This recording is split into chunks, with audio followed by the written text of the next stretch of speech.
Gambit number 6. Emotional outburst, a strong flinch often used late in the sales cycle. All right.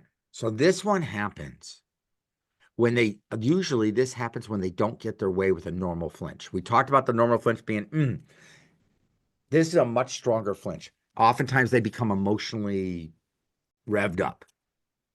All right. Which makes most people nervous. Is that fair? And so this happens right before, this will often happen right before in design when they're getting that price that they expected to be lower in design, and they'll have a strong emotional flinch. They might get a little perturbed. This is not they're screaming and yelling at you, because let me be very clear. Any client that starts to scream and yell at anybody should not be a cross client. Is that fair?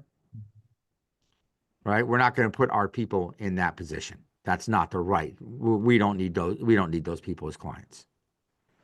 All right. However, there's going to be people that get emotionally revved up without yelling and screaming. All right. And this is usually used when they tried one of the other gambits and it didn't work. This is the fallback gambit. Well, I'll just get emotionally revved up, and to calm me down, they'll make some kind of concession. All right. And it may sound like things like this. Your process is terrible. Now I see why people talk the way about you guys that they do in the market.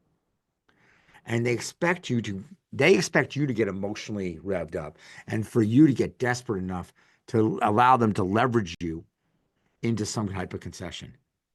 You have to stay emotionally detached. And you have to just stay calm, emotionally detached, and you're going to say, sorry you feel that way, because you are sorry they feel that way, right?